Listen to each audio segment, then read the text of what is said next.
Greetings, everybody. I hope you enjoyed the Power of Workability Central, going over the website with Ms. Cheryl Ramos. Hope you got a lot of good information from that. And I would like to say thank you very much to Cheryl Ramos for all that she's done for Workability and her dedication. It's much appreciated, and we wish her best as she moves on to a new position. I'm Tracy Cleary. I'm with Workability at Riverside Unified School District. I'm a job development specialist, and I'm the tech chair for this school year. I'm going to go over the power of the Workability One database, and hopefully you'll get some tips that you can use. And if you can, log into the caworkability.org website now so that you can kind of follow along and try some things. If not, you can always just do it later, but it might be helpful to be able to follow along on some things. Here is my contact information. I included both of my emails if you have any questions after the presentation.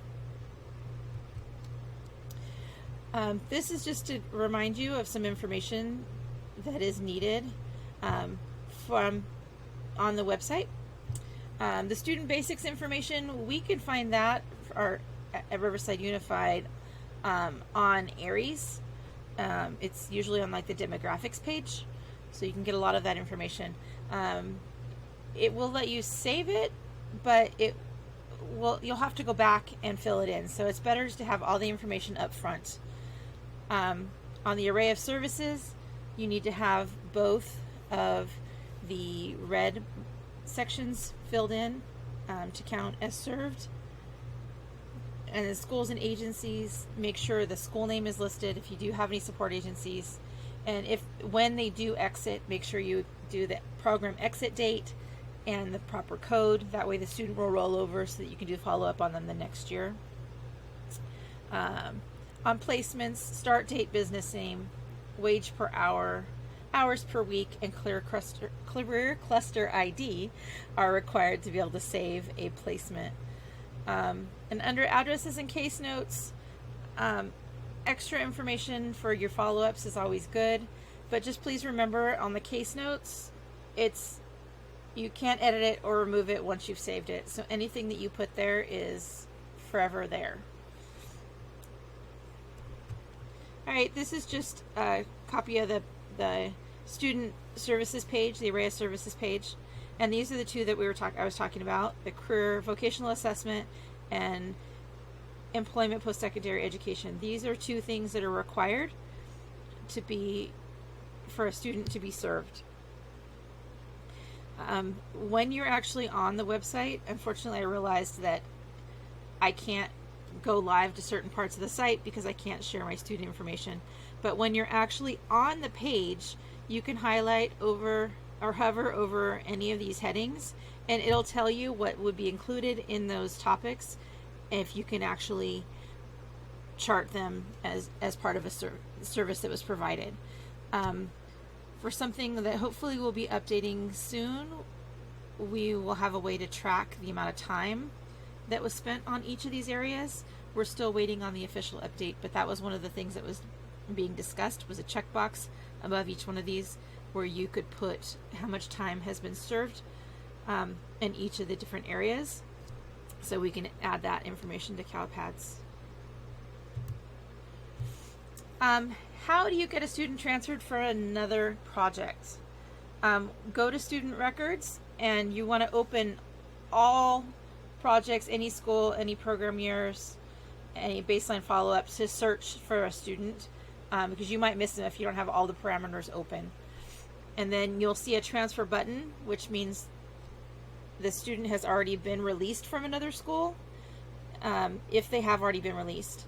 If they haven't, then what you'll need to do is it'll tell you that, sorry, you don't have access to this record. It'll give you the contact information for what school you need to contact and ask them to release the student. The transfer release generally should be done within 2 weeks. If you're the school that's releasing, make sure you push the button to transfer so that the other schools can have access to it. If you don't have a response in about a week, reach out to the tech rep in your region and ask them for assistance on following up to get that taken care of for you. how to change project contact. Sometimes we have people that move on. So changing the project contact, you would go to Site Management, Project Information, and scroll all the way down about halfway through the page. It'll have your project contact listed. And if you're going to be changing it, there's a button right underneath that'll have a drop-down menu, so you can choose who will be the new project contact. The project contact is the one that has to be present at certain meetings to make sure you get credit for attending. If that person isn't there, then you'll have to go to Manage Users and add that person's contact information. All right, so these are the 16 career clusters that you will find on the placement page. If you're not sure what job your student's job or cluster your student's job goes under, then you can use this page here. I found it on Indeed.com. It actually lists all 16 of these clusters and shows you what is included in each one, so that will help you to know where to place the jobs when you're adding them to the career section on the placement page. So you can check it out. It'll give you a little more information and help you with that. A lot of our students are, the retail sales, but if they work in childcare, that would go under human services, things like that. So just check it out, and you can fix that to match whatever job your student has. I am very nervous, so I apologize. It's much easier when you guys are here in person. I miss seeing faces. All right, so how to show that a student has moved from subsidized to unsubsidized. I'm going to go ahead and switch to a screenshot I did of this screen. It makes it a little bit easier to see. So here is the placement page. Make sure that you have the start date that's within this school year, employer name and employer, the name of the business. If it's not listed, then you'll have to go back out to the business page and add it, and then come back into the placement page. Supervisor's name is not required to save it, but it's always helpful to have it if you can. Wage per hour is required. Hours per week are required. Career cluster that we just discussed. If the student is transferring from subsidized to unsubsidized, if they did hours where your program paid them and now they're going to not be paid by you, they're getting hired by a company, this is where you would check it. You check transferred from subsidized to unsubsidized. If it's the same job, check it here. If it's a different job, check it here. And when did that start? If a student is not a direct hire, then you need to check these buttons here. So noting if the student is on the homeschool site, which is something we try not to do. And then subsidized, make sure you check that if you're paying for it, whether it's with WorkAbility funds, weekend work funds, whatever it is. If it's subsidized, make sure you check it and check the appropriate box. And then whenever the job does end, make sure you check with the date ended and add the reason that they ended. Sometimes it's just the fact that the WorkAbility school year ended and we're no longer tracking them. If the student got fired, if they completed their allotted hours, those are all things that are listed there. All right. If there's certain things on the database that you're not able to see, then you just need to talk to your site contact, your project contact, because they might just need to update your access to different privileges. There's certain things that are only allowed for certain users. So if you need to have them update it, then they can do that under the update user information screen. Okay, so just a reminder, some of the things that are needed for the student baseline to be considered complete. On the student basic screen, there should be no blank fields. A student agency screen, you need to have school of attendance that must be entered, and exit date and exit reason once a student has left the program. On the placement screen, all areas must be filled in except the supervisor's name and phone information. But everything else should be completed. Again, like I said before, it's great if you have the supervisor's name and phone number, but it will still let you save it if you do not. All right, so one really cool thing that a lot of people don't realize is that you can actually download a lot of the data that you're entering from the database and use it for different reports or things that maybe your district or feedback are wanting. One thing that's going to be part of the update that they're working on will be so that you can upload the information to CalPads. It won't speak directly to it, but there'll be a way to transfer the information to them. That's still coming, so we'll give you more information about that later. But right now, just in case you do need some information, I'm going to show you that, just a real quick thing that you can do.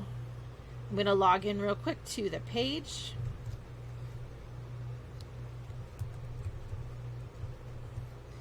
Hope everybody's having a great day, and I'm trying to make this as fun as possible. It's not the most exciting topic, but it's a big part of our jobs. So, all right, so when you're here, there's all these different tabs up here. So project reports, you can download data, and just one easy one I'm just going to show you real quick is like down here. We have the statewide data. You just click on it and it will pop up in just a moment with a spreadsheet of the information that's showing all the served in place students for the whole state. And it gives us a chance to see, how many students we've been able to serve, which is really awesome. And then you can organize it in any way you want.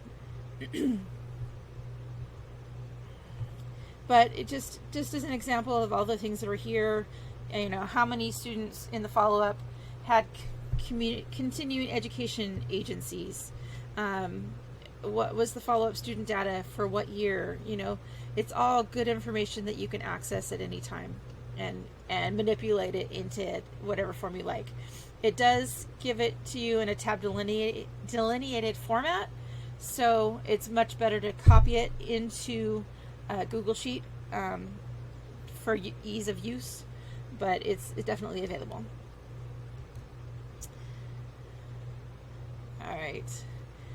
And how to sort the information. Again, if you're using it in Google, there's some direct information here, specific directions, but without actually being able to have that in front of me, it'd be easier for you just to try it once you're done. That's why I was saying, if you could follow along with the caworkability.org, then hopefully maybe you could try some of these things as you go through the presentation. Maybe pause it here and then try it. One thing that we've said forever is don't hit the back button, because a lot of times you'll lose what you're working on or mess things up. That's another thing that we're working on in the update, but as of right now, you want to not use the back button. If you want to have two screens open, you absolutely can. You just go up here to the File tab and open a new window, and it'll be a second window that you can access the information. So like if you want to pull up a student list and want to just keep going down the list, but you want to be working on looking at information, you can have the second window open.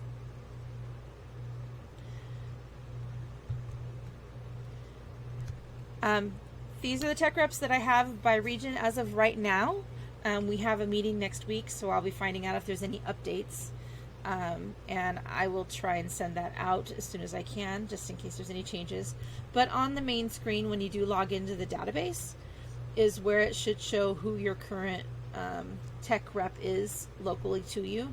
They can help you with any questions that you have. There's so much more to the database, so many things that you need to learn. So please don't hesitate to ask us if you have any questions. And we're here to help. We're just like you. We've just got in there and tried it, and we've learned it. So, there might even be something you'll stump us on, but we have access to other people that can help us as well.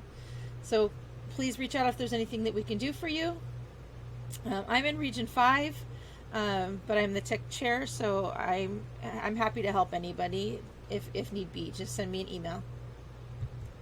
So once again, here is my contact information. If you have any questions, please feel free to reach out. And I included my cool little Google Classroom screen. I'm still learning how to do the little Bitmoji stuff, so always learning. But I hope that you have a wonderful year. It might be a little different, but we're all here to help, and we're here to help our kiddos be successful. So please reach out if there's anything that we can do, and have a wonderful, wonderful rest of your day.